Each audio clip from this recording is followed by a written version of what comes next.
হরে কৃষ্ণ ভক্ত সজ্জন, রাধে রাধে। আমি এখন আছি উড়িষ্যায় জগন্নাথ মন্দিরের পাশে। এটা হরিদাস ঠাকুরের সমাধি, যে আপনাদেরকে নিয়ে যাচ্ছি ভক্ত সজ্জন। এটা হলো হরিদাস ঠাকুরের সমাধি, আপনারা সবাই দর্শন করবেন। আর মানব জন্মকে অবশ্যই সার্থক হবে আপনার হরিদাস ঠাকুরের সমাধি যদি দর্শন করেন ভক্ত সজ্জন। হরে কৃষ্ণ ভক্ত সজ্জন, আপনারা অবশ্যই জানেন হরিদাস ঠাকুর কে ছিলেন। হরিদাস ঠাকুর নামের আচার্য ছিলেন।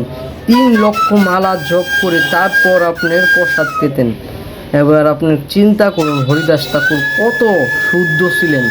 আর হরিদাস ঠাকুর মুসলমানের ঘরে জন্মগ্রহণ করেছিলেন। ভগবানের একটি লীলাবিলাস করেছিলেন। দাপর যুগে সখাদেরকে চুরি করেছিলেন ব্রহ্মা। আর ওই সময় অহংকারকে আপনার বিনাশ করার জন্য আপনার এই কলির যুগে আপনার মুসলমানের ঘরে জন্ম হতে হচ্ছিল হরিদাস ঠাকুরের। এই কারণে আমাদের ভিতরে অহংকারগুলিকে আসলে নষ্ট করতে হবে। কৃষ্ণ ভজন করে, কৃষ্ণের যে আমাদের গ্রন্থ আছে এই গ্রন্থগুলো অধ্যয়ন করে বা সাধু মুখে হরি কথা শুনে আমাদেরকে অহংকার নষ্ট করতে হবে। অহংকার আসলে বিনাশ করতে হবে। অহংকারী ব্যক্তিদেরকে কোনো জায়গায় স্থান নেই। আরও নিম্নে কুলে আরও জন্মগ্রহণ করতে হবে।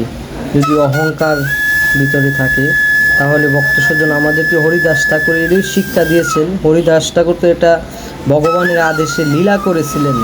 শ্রীকৃষ্ণ গৌরাঙ্গ মহাপ্রভু একবার বলেছিলেন হরিদাস ঠাকুরকে, হরিদাস ঠাকুর তোমার আর 3 লক্ষ মালা জপতে হবে না, তুমি এখন সংখ্যা কিছু কমাও। আর হরিদাস ঠাকুর প্রশ্ন করলো, ও আমি যদি 3 লক্ষ মালায় জপ করতে পারতাম বা হরিনাম ভালোভাবে যদি করতে পারতাম তাহলে তো আমি আর এই দুনিয়ায় থাকলাম না। আমাকে তো ভগবান কবে নিয়ে যেতেন, আমি এখনও ভালোভাবে করতে পারি নাই। তারপর হরিদাস ঠাকুরকে গৌরাঙ্গ মহাপ্রভু বলেছিলেন, তুমি আসলে কি চাও? তুমি তো নাম করতে করতে তুমি আচার্য হয়ে গেছো, তুমি বলো কি চাও?